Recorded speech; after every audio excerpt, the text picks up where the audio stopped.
Good morning mga kabutil. Ayoko. Mawasan lang itong mga karadin sa aking bubuyan. Dugtong pala mga kabutil, yung sa pinakasta kong baboy kapon. Yung po ay kwan, ito binalik ulit sa kanyang kulungan. Yun nga po pala pagka kayo pinagpakasta ng baboy mga kabutil. Ano ba, nagpasa kayong umaga. Kinabukasan nyo lang po pakainin. Ganun po yun. Basta nililipasan nyo po siya ng pagkain para po yung similya ay kumapit. Kasi pag pinakain nyo po kaagad yan, hindi po makapit yung similya. Supposedly, kung isang kukundi po ang anak, kung minsan nagpapaulit po magpakasta. Kaya po mga kabutil, yun po, nalimutan ko po kahapon na sabihin sa inyo na bagong pakasta po yung inahin, ay huwag yung unang pakakainin. Almost mga 2 beses na huwag pakakainin. Kasi ang aking pumaboy dito, umaga hapon ko po pinapakain. Kaya nangyari, maghapon ko po hindi siya pinakain mga kabutil.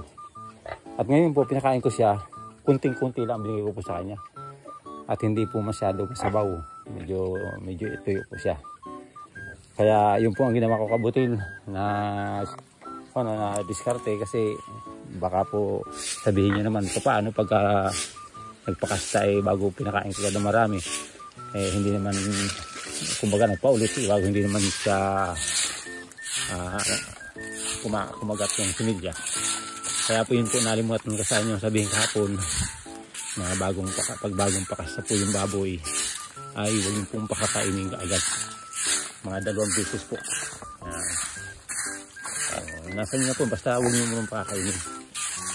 Kasi sa akin po hindi ko start na ito ng kahapon kasi nakakaawa hindi ko bahala po yan. Kasi kung maawa po kayo, hindi makabibigyan naman ka ng similya na magandang anak. Yun po yun. Sa araw lang naman. Yun po yun mga kabutil. Kaya ito, masyadong naghangin po dito. Iwawalasan ko muna. Kasi kailangan na maging malinis yung kulungan naman. Baboy. Sa mga bibi.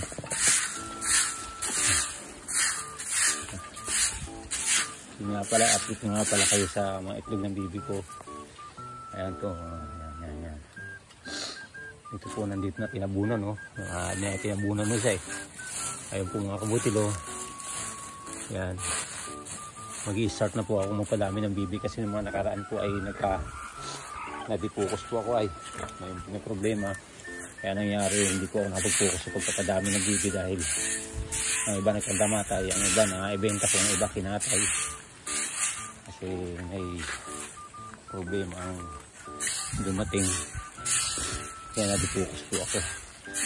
Kaya sa ngayon ay balik ulit tayo sa pagpapadami nito. Kasi sa totoo lang po, pagka kayo po ay may mga bibi mga kabutil, kasi pangit naman po na tayo matanda na nasa kumpanya pa. Ibig sabihin ay buhusan natin yung ating pagtatrabaho sa kumpanya na hindi tayo nakapag-focus sa ating sarili. Ngayon, focus naman tayo sa sarili natin. Huwag natin isipin kung anong kakainin kinabukasan. Bang isipin po natin ay ang isipin mo natin ay kung po tayo makakaraos araw-araw na lamang dahil yung swerte lumayo na baga hindi na siya tayo empleyado, hindi na po tayo hindi tayo masinso dahil empleyado nga kumbaga hindi naman na natin kasalanan sa nating sarili dahil tayo nagsunikap din. Nagkataon lang na hindi po tapos po ang ating pinag-aralan, hindi po tayo na hanggang college level lang tayo, hindi natin natapusan yung ating pangarap na kurso. Kaya nangyari dito na lang po ang buhay. Hindi ka nagkakaedad na, wala na, focus na lang dito. Yung nakakatuwa. Kaya mga kabutil ko nakakatuwa man dahil tayo nagkukwentuhan, nagsishare ko sa inyo na okay mangamba na pagdating na araw kayo ay maging individual person din sa sarili nyo. Kumbaga habang kayo ngayon nagtatrabaho ay kayo mag-ipon para mag-invest kayo. Kasi nung panahon po na ako nasa empleyado, puro tulong po ang ginagawa ko. Tulong sa kapatid, tulong sa may kailangan, sa mga pamilya. Kaya nangyari po nung ako po ay nagplano mag-resign, wala pong nakamit, walang naipon. Ito pong aking po napundar na ito, Tagalaan. Nag-upisa po ako sa isa, nagdalawa, umabot ng 7, ay nadipukos. Yun, kasi nagka-problema, nadipukos. Yun, kaya po ganun nangyari. Yan po, 4 lang po yan ang mga kabutil. Doon yan.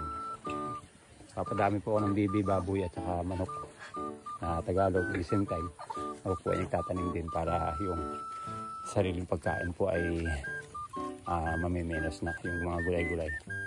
Mga kabutil, maraming salamat po sa inyong panonood at sa konting sharing at saka sa motivation, education.